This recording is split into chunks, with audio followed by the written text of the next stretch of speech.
दुनिया की सबसे बड़ी नाम नेहाद जमहूरियत और खुद साख्ता सेक्युलर रियासत भारत मोदी हुकूमत के तहत इंतहा पसंदी के दहाने पर पहुंच चुकी है। ईसाई, मुसलमान और दीगर कौमियतें मोदी की नाम नेहाद जमहूरियत पर एतमाद खो चुकी हैं। तमाम सरकारी मशीनरी को हाईजैक करते हुए इस शिद्दत पसंदी में आरएसएस ने कलीदी किरदार अदा किया है। भारतीय इंतहा पसंदी अब किसी से ढकी छुपी नहीं, चाहे वो कश्मीर की वादी हो या हिंदुस्तान में दीगर अकलियतें बशमूल मुस्लिम अकलियत, जिन्हें आरएसएस की तरफ से धौंस दी जा रही है।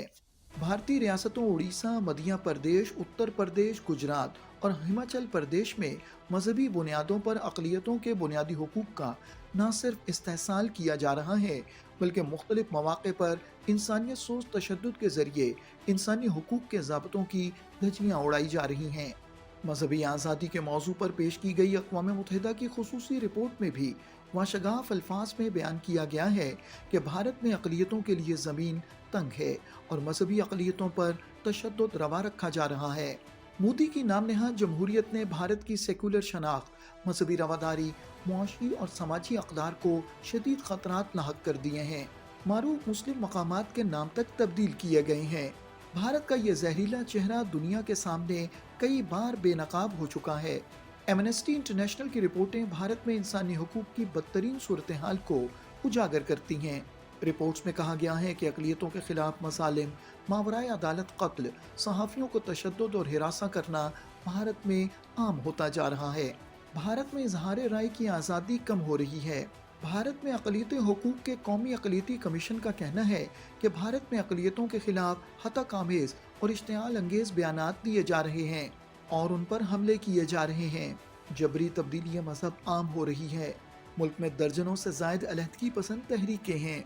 इंसानी हुकूक के गिरोहों ने भारत में अक़लियतों पर मज़ालिम के खिलाफ आवाज़ बुलंद की है। अक़वाम मुत्तहिदा ने भारत में अक़लियतों के खिलाफ मज़ालिम पर भी तशवीश का इज़हार किया है। आज मकबूजा जम्मू और कश्मीर में भारतीय रियासती दहशतगर्दी के बदतरीन मज़ाहिर देखे जा सकते हैं। इंसानी हुकूक के कारकुनों, तलबा, सहाफ़ियों और फनकारों को बगैर किसी मुकदमे के गिरफ्तार किया जाता है। Kashmir is the valley from which no news must come. That is why Kashmiri journalists have been silenced, are being arrested, are being threatened. That is why Khurram Parvez, one of the most wonderful, bright human beings that I know, whose organization has documented in chilling detail what has happened, is in jail now. Hurriyat रहनुमाओं और दीगर हजारों कश्मीरियों को बगैर किसी जुर्म के पाबंद सलासल रखा गया है। कश्मीर को अमलन जेल में तब्दील कर दिया गया है और भारतीय खूंखार सिपाही जो कुछ भी चाहते हैं कर बैठते हैं और उनसे कोई बांसपोर्स नहीं की जा सकती, क्योंकि कश्मीर में काले कवानीन लागू हैं। ये काले कवानीन भारतीय फौजियों को हर तरह की इंसानी हुकूक की पामालियों की इजाज़त देते हैं। कश्मीरी अक़वाम मुत्तहिदा की करारदादों के मुताबिक अपना हक मांगते हैं, मगर भारतीय बदनीयती की वजह से आज तक कश्मीर में राय शुमारी का इनेकाद नहीं